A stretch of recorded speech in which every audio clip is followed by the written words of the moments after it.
Welcome to the Alain Elkann interviews, an unprecedented window into the minds of some of the most well-known and respected figures of the last 25 years. So in 2021 you're organizing the 100-year celebration of PEN. That's right. PEN, who was founded in 1921 by a lady, right? Dawson Scott, Catherine Dawson Scott.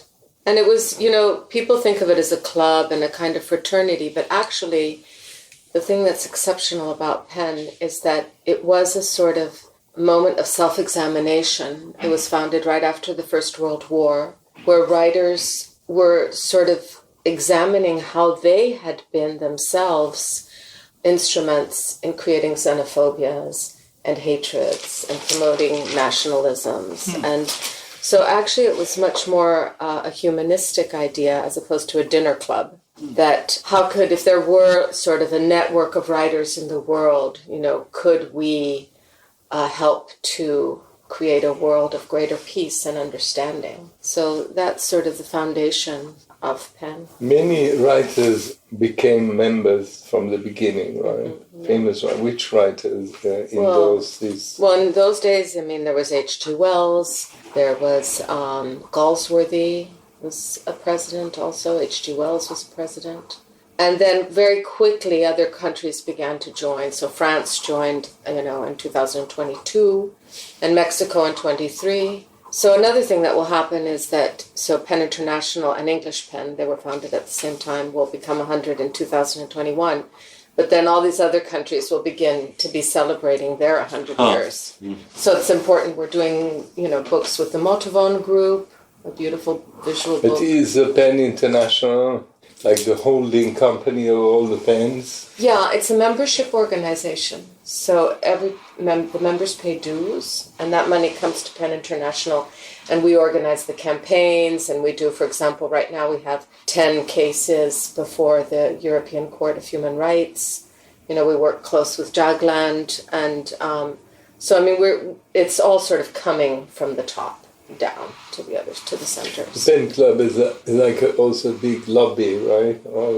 In a way, yeah. And it's also one thing that's been very special about PEN is that, for example, under the Soviet Union, you could lobby. PEN centers outside could lobby for writers in dangerous situations, which we continue to do all the time now. Yeah, you have many issues, like preserve writing. It is a very important issue, I think, that whatever regime there is. Well, what we do is we defend freedom of expression. So right now, imagine what it's like in PEN. It's just overwhelming what's happening in the world, really. Yes. What are you doing? There are dictatorships everywhere. Everywhere. In many places. So, these cases that we have, freedom of press is menaced. Mm-hmm. We have seen in the recent episodes of Turkey, Saudi Arabia, and Turkey. But it's everywhere you look. The President of the United States who is constantly arguing against the press. Well, PEN America right now is suing Trump for his attack on journalists and freedom of expression. If you go on their site, you can see exactly what the case consists of. But and then you have somebody like Soros, who's now suing the Hungarian government. It's a very weird time again. Soros is doing that on behalf of PEN, or on behalf of his NGO, his own NGO. Right. Hungary is, increasingly anti-freedom of expression, anti-Semitic. A lot of hatred towards immigrants. It's everywhere, and it seems to be on the rise. And I think it's because, I think it was there percolating, but I think, Trump has emboldened all these horrible leaders. But how does PEN work? Where is your main office? Okay, so our main office is in London. No. And so there are PEN centers in many, many countries of the world. We're about 180 PEN centers. 80? And then we have the very special centers, or to me they're very special because they're in exile. So, the centers that are in exile are, like the Eritreans in exile. Imagine what that's like, and being with those writers. Or, for example, I just went and saw the Tibetans in exile. Where Tibetan? The Tibetan live in exile with the Dalai Lama in the north of India, in Dharmasala. And I went to see them, to visit them. I met the Dalai Lama too. But when you say they are in exile, That means the Penn Center is in exile. Where do they live? Well, the Tibetans live in the north of India. The Eritreans are scattered around the world. And where is the Penn Club? In their computer. So they don't actually have a place, but they meet. And this happened in the Second World War when the German center broke in two, and all these great German writers, because of Nazism, left Germany and created the German Penn Center in exile. And it was a very important... Where was that? In America? Mostly in London. But they were also scattered. You know, exile is a big theme within Penn. And writers that become Penn cases, they will all tell you how special it has been to be a Penn case. So like Ngugi wa Thiong'o from Kenya, you know, who's now 80-something, you know, he talks a lot about what it was to be in jail and to be a Penn case. Because when you're a writer in jail and you become a Penn case, immediately you become like a celebrity in jail. So you're receiving letters from all over the world. You know that people are talking about you. You know, in Saudi Arabia, this poet, you know, he was sentenced to death for writing poems that the state considered against the religion. So there are many writers today in 2018 who are in jail for political reasons. Well, not that many, but enough to make it important. Well, Turkey, we have at least 160. 160 writers in jail? Writers and journalists and bloggers in jail. Mm-hmm. It's the largest jail for journalists in the world. Turkey? Yeah. And then? And then you'd have some place like Mexico who don't have journalists in jail. We have journalists in graves. Well, in the last 20 years, we must have at least over 100. 104 or something like that. Just this last month, we've had 3 killed. Others? Others? Well, our huge case right now is Daphne Caruana Galizia, who uncovered the Panama Papers. Well, her assassination anniversary was 3 days ago, and I was at the Maltese High Commission here in London, and the executive director, Carles Torner, was in Malta, and so she uncovered the Panama Papers and uncovered the fact that the Maltese government was selling passports to the EU for $1 million and up. So, I mean, an EU passport is for sale, which is unbelievable to all these terrible types. And so she was blown up in a bomb in her car. And this was just a year ago. And it's still, you know, they've supposedly caught the people, but no, not the mastermind behind the assassination. Now they just cut in pieces a journalist in the Saudi Arabian embassy in Turkey. That's right. Khashoggi. So what does it mean that after all, of dictators hate any freedom of expression, right? And this is these dictators, they hate freedom of expression. They also have very little sense of humor. You know, they don't laugh at themselves very easily. They take themselves very seriously. And it's, you know, these very strange things that we're calling these days like illiberal democracies. So they're pseudo-democracies where, you know, core values that we have upheld are in question. And you believe that European countries, there are now sort of far-right governments coming up or being there, legitimized anyway, in Poland, in Austria, in Italy, in Sweden, Hungary, in Sweden. Do you think freedom of press is in danger? Yeah, I do. And freedom of expression? I do. Well, that's what we're seeing.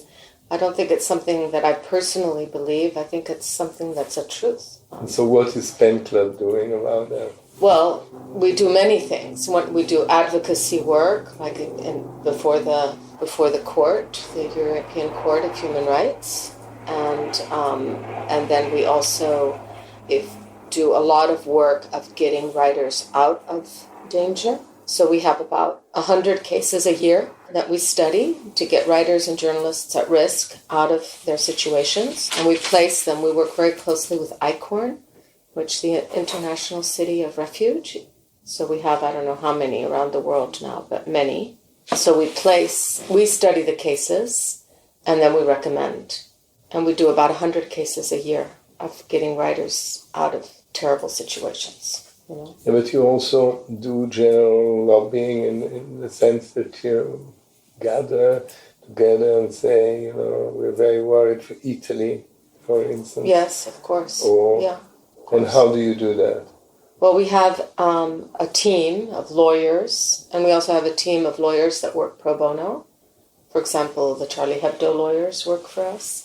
So we have actually people who are very knowledgeable, and then we also have people that are experts on the area that work with us. So, for example, before we take a case, we have to study the case, we have to make sure they're a writer, and then we have to get permission from the writer or from their lawyer or from their family to have them become a pen case to be able to advocate for them.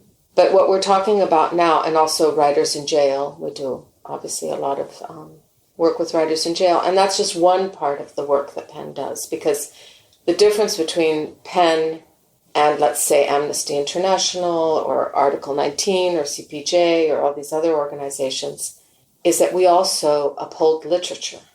So we're very interested also in, helping writers who are literary writers, not just journalists. So, of course. So we're, Joseph Brodsky was a big PEN case, for example. And it's also an organization where everybody works pro bono. Which is the largest pen club?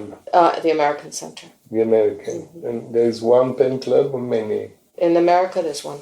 And how many? How many members do they have? I don't know, thousands. And the second one? The second one is probably, I don't know if it's Germany or English pen. Probably English pen, followed by German pen. And there is a Chinese Oh, pen? Those are all in exile, yeah. The Chinese pen is in exile. In exile? Yeah. Where? Well, again, they're dispersed and they meet on internet. There is an Iranian pen club? Yes, in exile. And there is a Russian pen club? There's actually 3 pen clubs in Russia. So there's a Russian pen center that was a brilliant center for a long time, but has now broken. So the very, very good Russian writers left it because they felt that they were in Putin's pocket.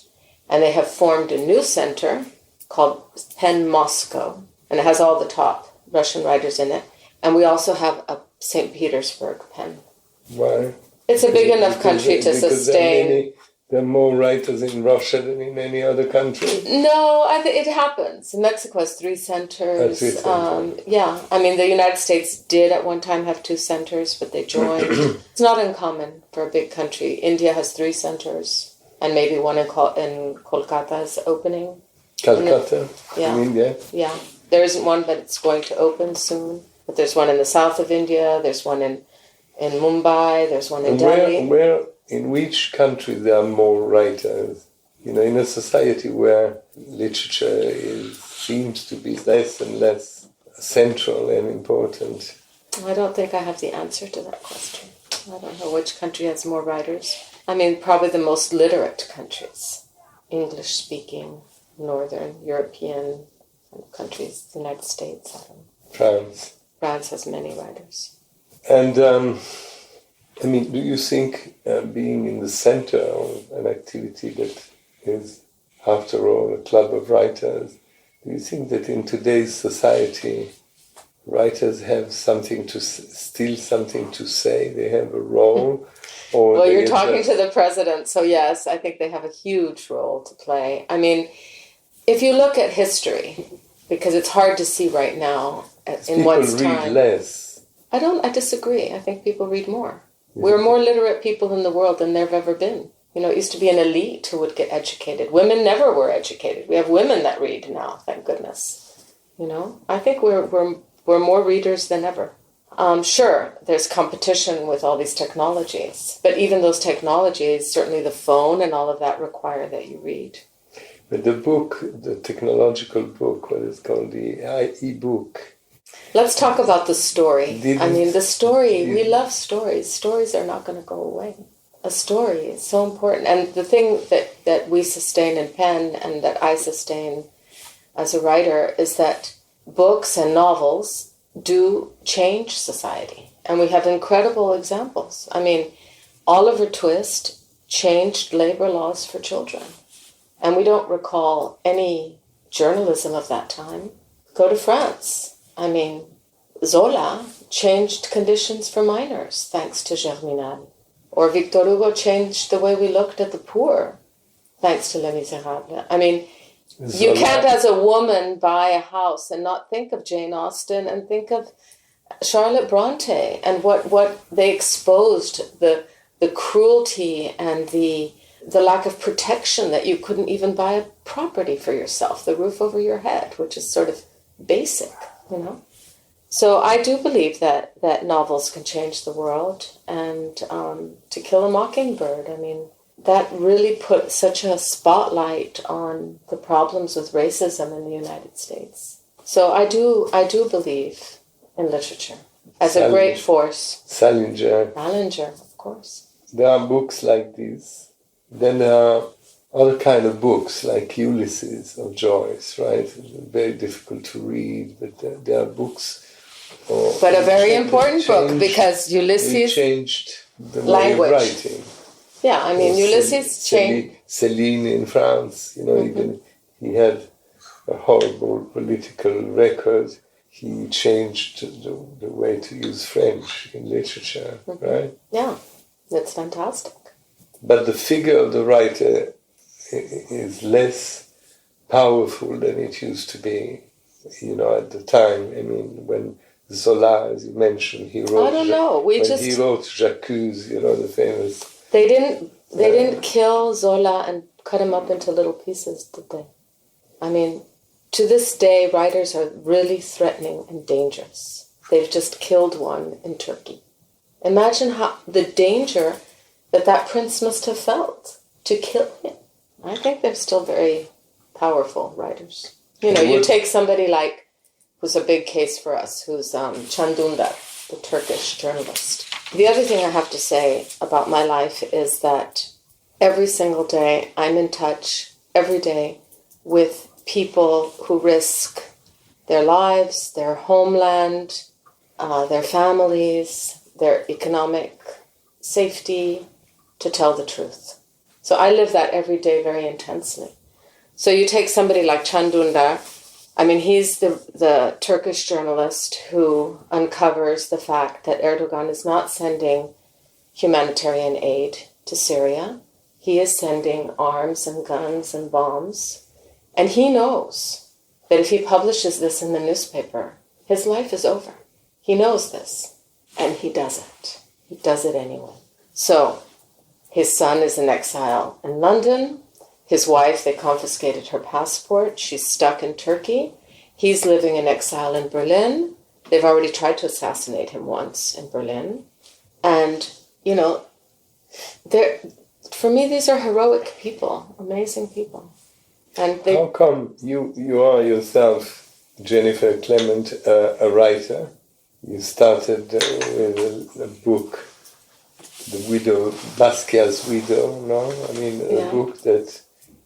Is it fiction? I mean, in which you reconstruct... No, it's actually a memoir. A kind of memoir, diary about Basquiat's wife, Suzanne Luc, and through her you rebuilt Basquiat's a certain New York.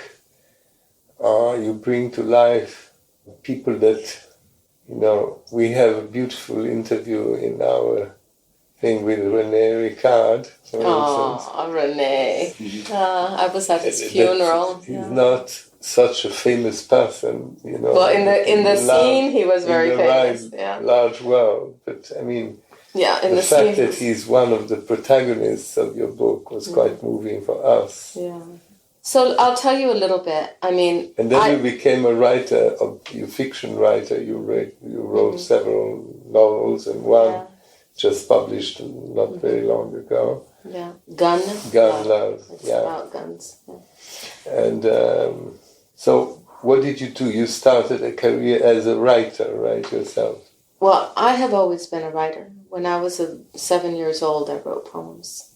I always loved to read. I was always a crazy, crazy reader, and also very much a writer. My father, who was actually a chemical engineer, he was a very literate man. He was a New York Jewish intellectual. And so the house was always full of books, and, you know, he knew Shakespeare by heart. And so this was always part of the home. And even though I was raised in Mexico, I went to a very strict British school. Why you went to Mexico? Because he was hired to build the first water treatment plants in Mexico. But he loved Mexico so much, and my mother's a painter, that he ended up quitting his job and staying in Mexico. So we never left. My sister was born there, and we were very much part of the Mexican scene there, as opposed to... But you write in English. I write it in Spanish too. I'm bilingual. Yeah, So, but mostly I write in English. You became an English language writer young. No, you went to NYU. Yeah. School, what did you study? Creative writing? I did 2 degrees. I did anthropology and English literature. English literature, right. And but you went back to Mexico. Mm-hmm. And that's where I live today. So you don't like to live in America? No, I don't. Especially now.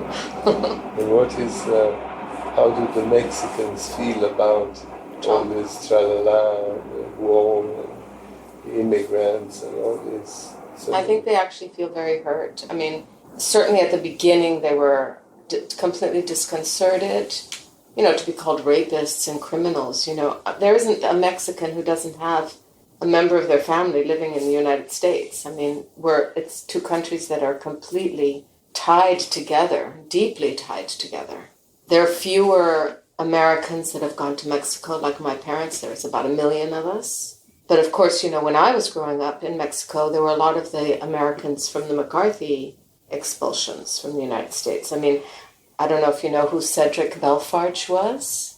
Anyway, he was a spy and, you know, part of the Communist Party. And he was my father's best friend in Mexico. They used to play chess on the weekend, and I was always around.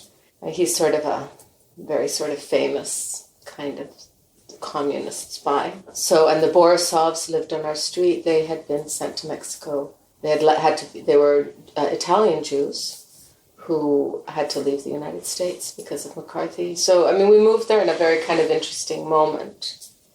I think I would say that I'm a Mexican-American writer. I'm not a Chicana in any way. I know my tradition in Mexico. I know my tradition of Spanish, going, you know, to Spain or being in Mexico. And what is your language, your daily language, Spanish or English? It depends where I am, yeah. When you think in Spanish or in English? I don't know.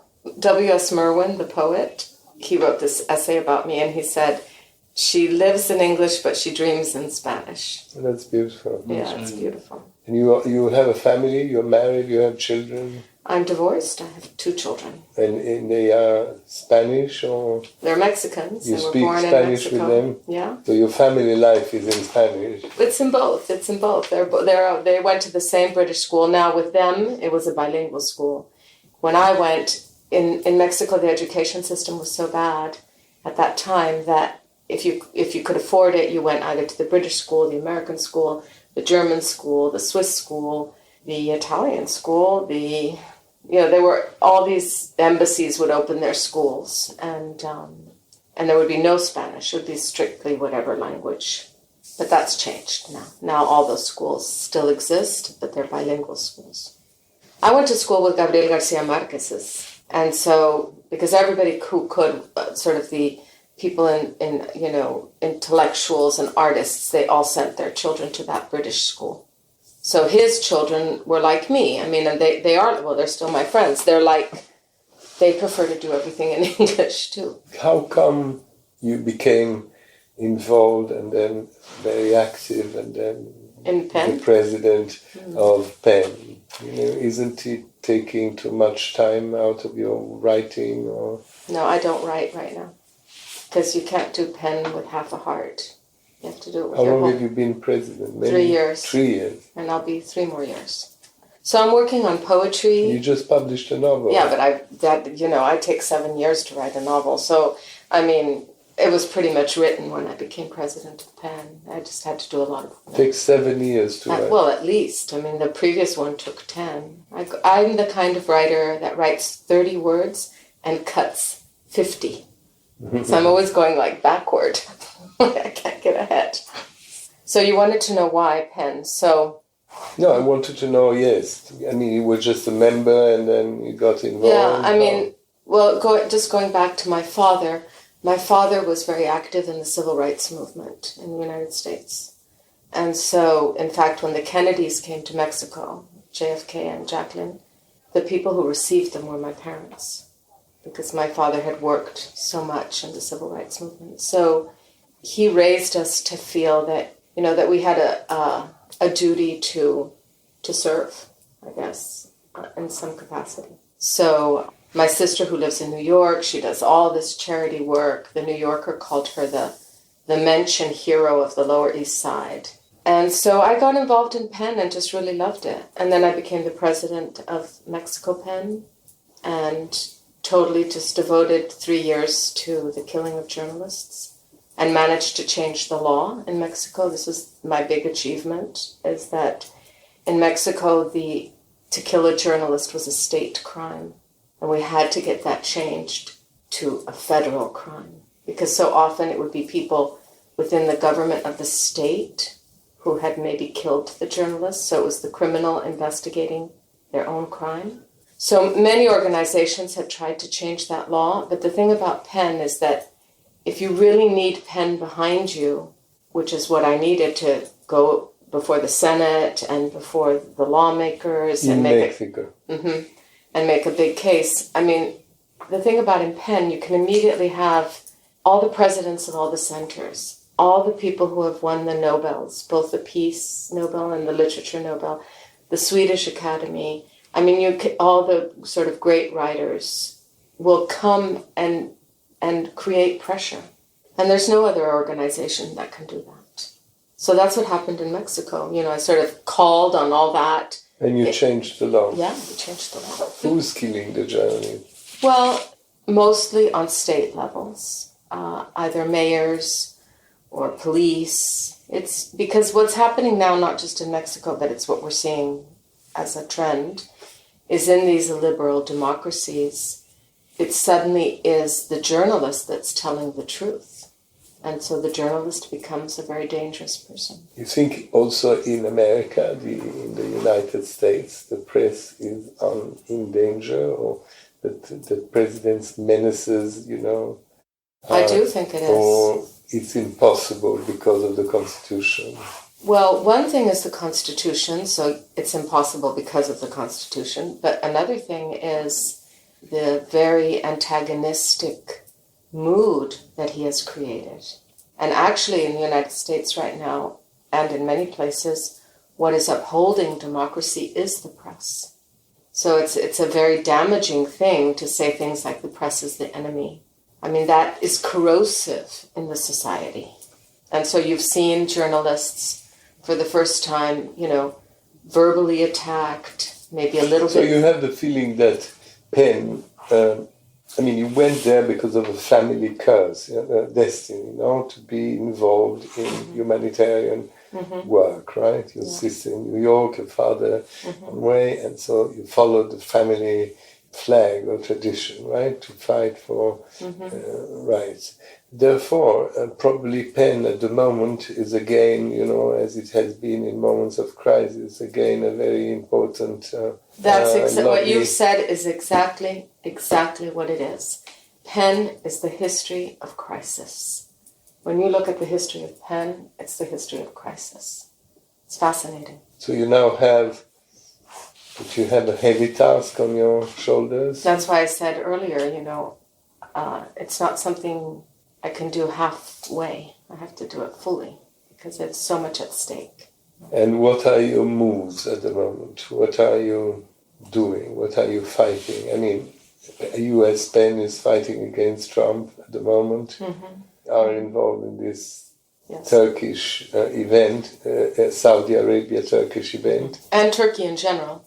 I mean, our 10 cases that are in front of the European Court of Human Rights are all Turkish cases. How is the level of writing today? When we keep on talking of writers, like you said, Faulkner, Garcia Marquez, Hemingway, I think the level of writing is great wonderful. writers at the moment going? I think there are great writers. And the great writing is coming from where? Because we have a phenomenon of coming back, right? Of colonial coming back. In other words, many people from India, from Morocco, Algeria, they wrote in French. Well, I would rather talk about another thing, because I can't really judge, where the great writing is coming from. Sometimes you need distance, time, to be able to evaluate that. But what I can say is that I do believe deeply in the imagination. I think the land of the imagination is a great place. It's a place where empathy is born, where we can be another person, we can be anything we want to be in the imagination. I disagree with this idea that's sort of in fashion now, where you can only write about what you experience, because that is turning your back on the imagination, which is, I think, one of the extraordinary things about our humanity, is that we have an imagination. So I would say that is something that in our time, which is also sometimes called identity politics, but it's very much this idea of only if you know it can you write about it. I disagree with that. I'm talking about there's this trend that says, it has to do with colonial, what you were saying about colonial literature, or the canon, that many people feel that their stories were expropriated by white writers of privilege, and that they can't do that.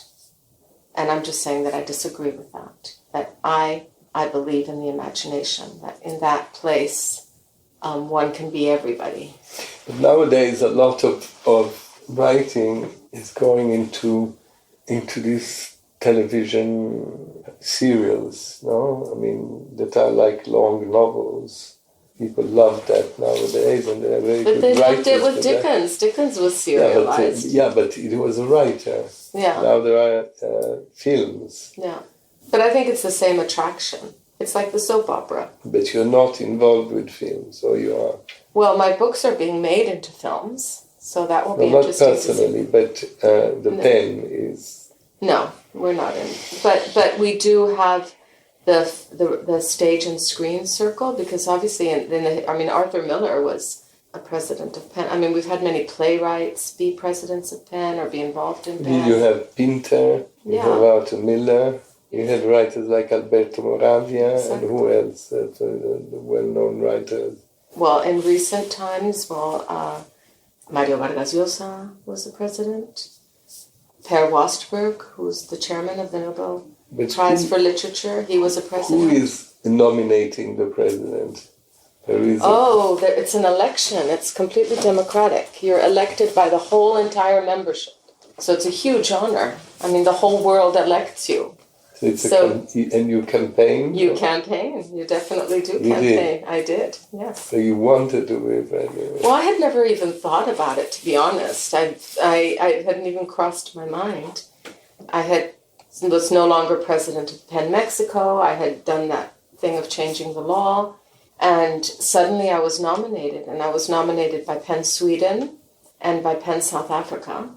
I promise you, I hadn't even crossed my mind. And so I said yes, because up until now, there had been no woman president in 100 years.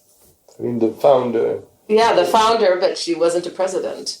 And so I'm the first woman president, so that's a huge honor. What do you think about all these women movements at the moment? Well, I think they're important. I do see them as civil movements. And within Penn, I did something called the Women's Manifesto, which is to help women writers, because the Vida Count, which is a count in New York City, it's called Vida, Women in Literary Arts, was able to tabulate the fact that in English-speaking countries, in the United States and in the UK, women's books were not being reviewed, women were not winning prizes. I mean, for example, Kamala Shamsi, the Pakistani English writer. Don't you think it's a bit exaggerated? There's so many women writers. No. But listen, Kamala is the person who realized that of all the women who had won prizes for novels, something like 92%, their protagonist had been a man. The protagonist of the novel. Yeah. So it's subtle. So those are the subtle things. And then the not subtle things at all are that in India this year, the government of India published a report that 63 million women are missing in India. Missing, dead, unaccounted for, through fetal abortion and everything else. And 21 million women and girls are living in homes where they're not wanted. So the PEN International Women's Manifesto, which I think is a very beautiful document, covers the fan of women need to be educated, women need to be valuable. You know, we have a lot to do for women still.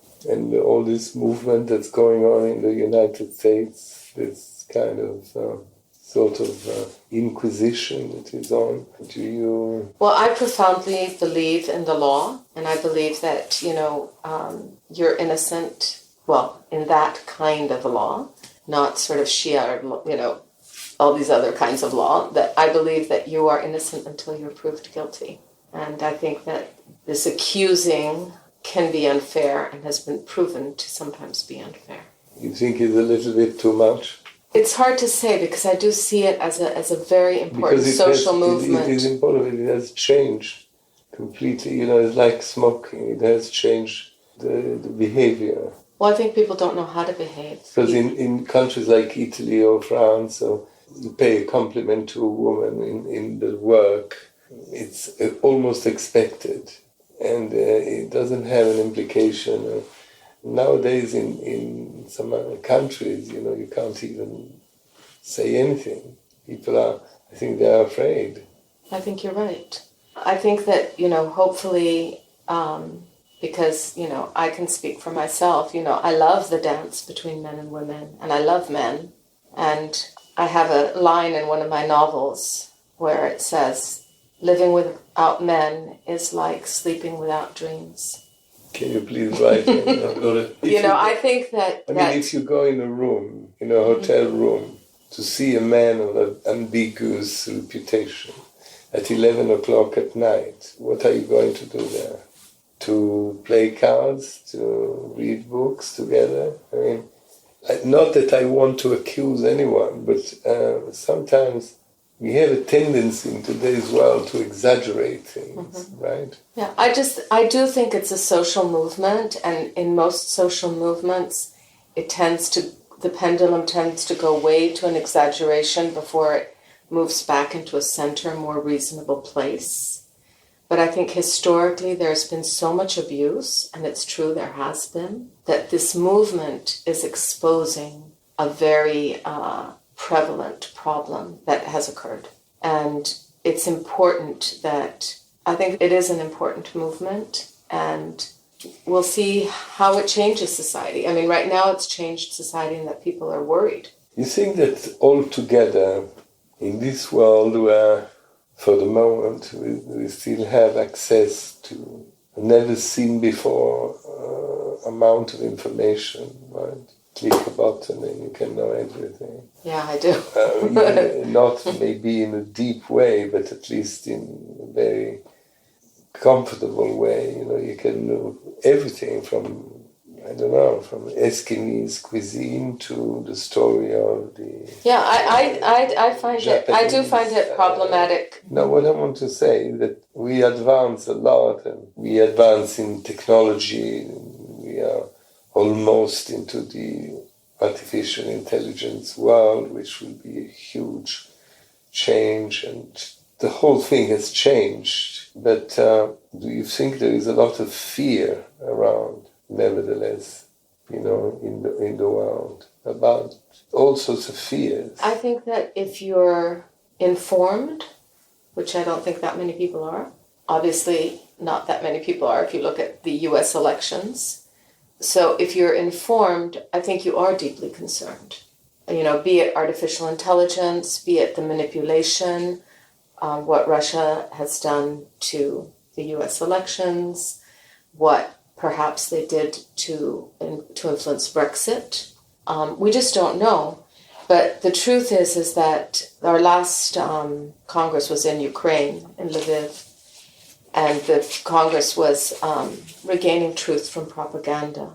And the thing that's so dangerous about a lie, and in my speech I spoke about Othello, because what Shakespeare shows so well in Othello is how a lie can eat you up, you know? And even if you find out later that it wasn't true, you continue to be eaten up. I mean, you can't really erase a lie, not properly. You're talking about the Nazis who were in denial, for instance, right? Well, that would be a huge jump, yes. In Germany after the war. Mm-hmm. They saw the concentration camps and they said this is American propaganda. Yeah. So you're proud of your job, right? I don't know if I'm proud of my job, but I'm very honored to head PEN, yeah. And you are in constant touch and contact with writers? Yeah, every day. Yeah. And you think that among writers, the whole world entirely, there is a kind of fraternity, the kind of yeah, I mean, I think this is one of the great things. Between writers, or yes, I think there is definitely. Yeah. And now the good side of technology is that you can be in such easy communication, and in terms of emergencies too. You know, I need to get out of here. You know, they're knocking down my door, whatever. I mean, it also means that we can help writers that are in peril a lot quicker. You know? And where do you work? Where is your headquarters? Where is your house? In Mexico City. But the main office in London, the main PEN office is in London. But my personal office is in Mexico City. You have to be in London alone. Well, you know, several times a year but, you know, now we have Skype, we have, you know, the telephone. I mean, there's a lot of things I can do from Mexico for meetings and things like this. And how many people work for PEN? In PEN International, like the staff? Yeah. I don't know, the office is something like 30 people. A lot of them are researchers. You know, we have to have, in our work, you need to have really fine, top-notch research. I mean, I can't be an expert on every part of the world and the laws. And so, you know, you have to be very, you know, careful to make sure that, yes, we are defending a writer. These things. What has a writer to do to become a member? You have to be a writer to be a member of PEN Club? Yeah, but it's very broad now. PEN stands for poets, essayists, and novelists. But of course now it's journalists, bloggers, videographers, you know. What you have to do to become a PEN member? You have to pay, you just join and you accept the charter. Because there's a charter that you have to accept that you will follow, which is a very beautiful document that begins with literature knows no frontiers. That's how it opens. So you just have to accept the charter as something that you believe in and that will stand by, because the charter also says that while we believe 100% in free speech, of course, you know, the Rushdie case was a huge case for us. The Charlie Hebdo case was a huge case for us. We believe in free speech, but we also believe as PEN members that we will do everything that we can to create understanding and goodwill in the world. So that's basically what the charter says. So, I mean, if a member of PEN practices hate speech, or if there's a center that is defending xenophobic practices, you know, they're not upholding the charter and can be expelled for that reason. Okay, and you work alone, or I mean, mostly, or you have a board, or? We have a board, yes, and we have a secretariat. And in the board there are the writers? Yeah, in the board we have exceptional writers. We have Dr. Tida, who was Aung Suu Kyi's doctor in Myanmar. She was jailed for 5 years and 8 months and wrote that book, Prisoner of Conscience. She's also a medical doctor, so in jail she had to take care of herself medically because and knew everything that was wrong with her, and nobody was. And she has the Havel Prize. Another person on the board is Burhan Somes, which is important because he's a Kurdish Turk, so he's Kurdish, and he's a lawyer. He also has the Havel Prize, and he was in jail. He has wonderful novels. One of his novels is Istanbul, Istanbul. And he was badly tortured. He had to do rehabilitation for torture in London for like 5 years. I mean, exceptional people. That's what I say. I mean, every day of my life, I'm just with the most exceptional people. So the board has some amazing people on it. And when do you meet? We have 2 face-to-face board meetings a year, yeah. And then we have board meetings by Skype and calling in. And then we have executive committees that deal with little things so that the whole board doesn't have to be involved. So you don't write? Well, I wouldn't be able to write a novel right now because, I mean, as you know, a novel is you have to hold this whole world and all these people in your head. But I'm writing poems. In fact, we stopped talking about Widow Basquiat, but Widow Basquiat, I wrote poems about her in 1980, 81, 82, before anybody was famous. Why were you interested in that? No, I wasn't interested. Nobody was anybody. I mean, Madonna was a bartender.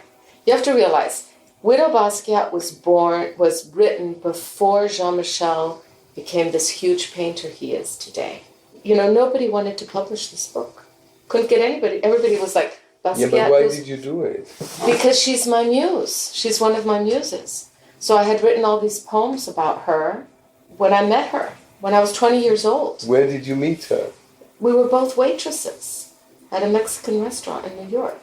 That's how I met her. I was 20 years old and she was 20 years old. And I just loved her. And I started to write poems about her. Jean-Michel was painting her. Francesco Clement was painting her. You knew Jean-Michel? Of course, yeah. But he wasn't anybody. You know, then he started to hang out with Andy Warhol. That was interesting. And then he started doing so many drugs that it was just like, forget it. But Madonna was a bartender. Keith Haring was a guy that was just riding around on his bicycle. He was always on his bicycle. He was just a dear, sweet guy, you know, that you'd see his stuff around. But and René Ricard? René was like the magician, you know, in a weird way. She doesn't speak well about Schnabel. No. So why you were a bartender? I wasn't a bartender, I was a waitress. Why? Because my father said he would pay my tuition at NYU and everything else I had to pay for. So I had to work, you know, I had to have a job. So I was a waitress. And so was Suzanne. And that's how we met. And what is she doing now? She's a medical doctor. She's a psychiatrist. In New York? In New York. And we're still great friends. And she made a life after that? That's what the book is all about. It's about her. It's more about her than about him. Of course, he's in it. But she made a life when he died? Yeah, she was a heroin addict as well, but she never injected. So she got over it. She cleaned herself up. I mean, she's a heroine. She's a great... I mean, I wrote a book of love to her because I admire her so much. And she's my muse. I have several muses, and she's one. She has many paintings of Jean-Michel? No.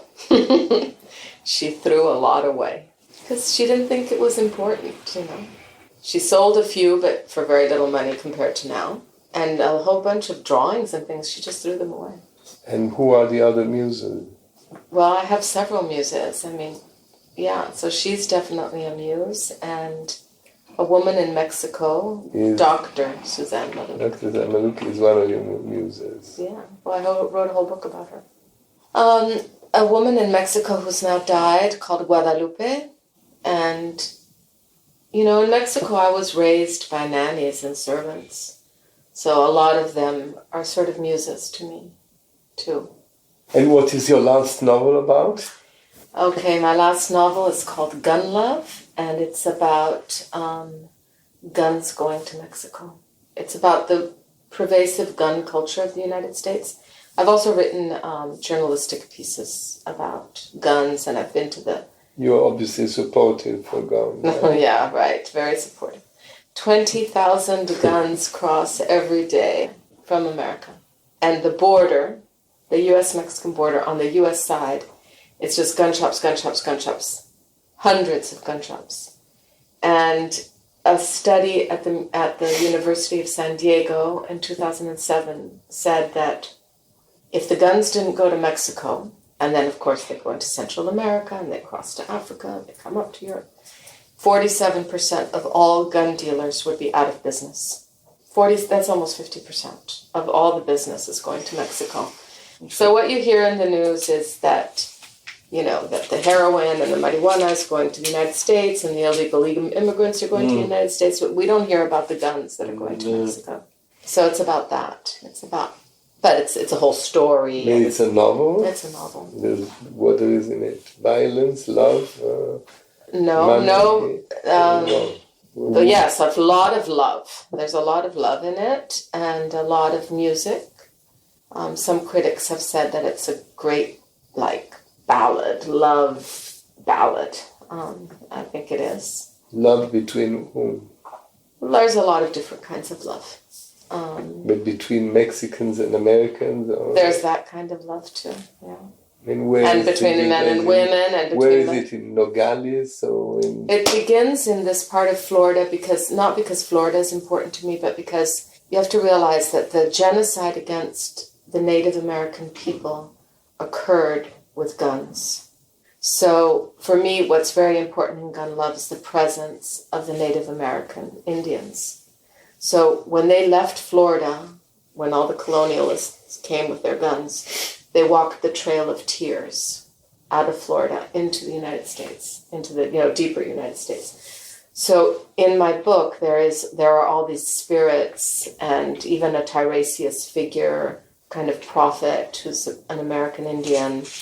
And it's so interesting because I was just in South Africa and the Zulus talk about, the spear against the gun.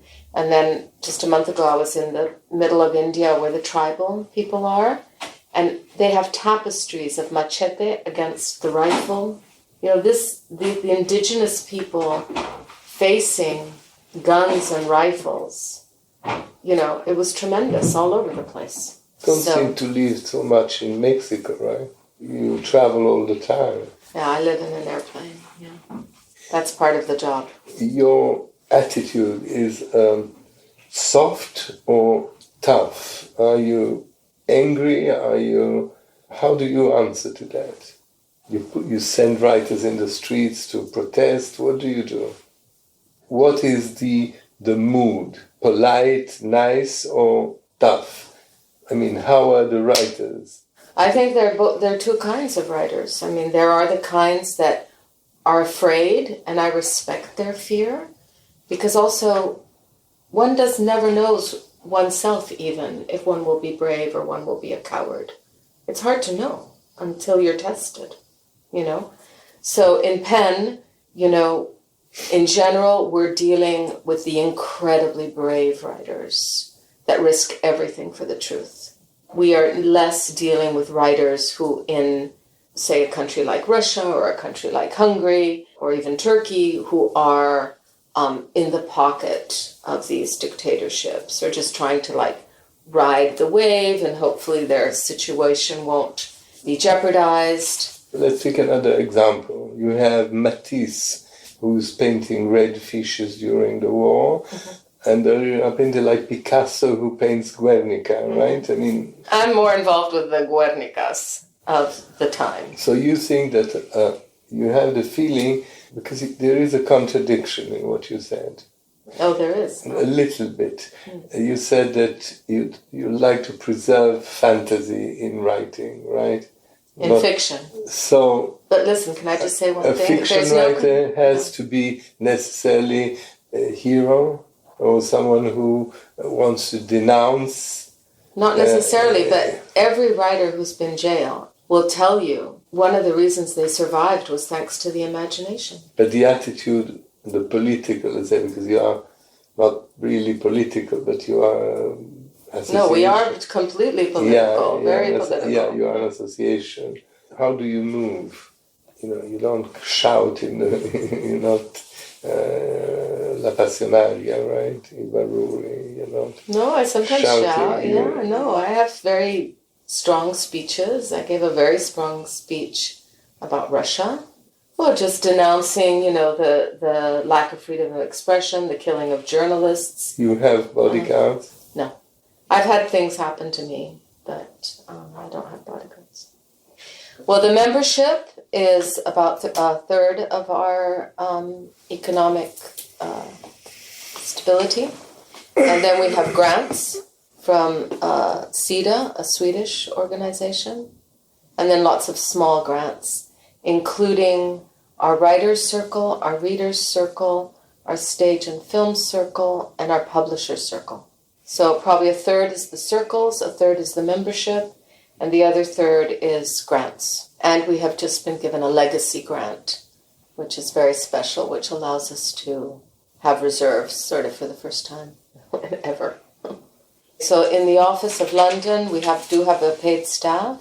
If a centre has enough money, they will maybe hire a secretary, Right. but almost everybody works pro bono. Okay. Yeah.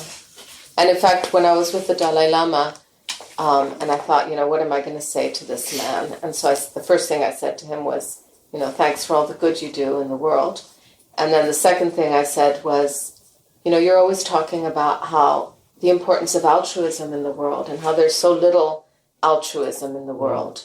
And I said, I know you know Penn very well because of all the work we do with the Tibetan writers in exile and the Tibetan language.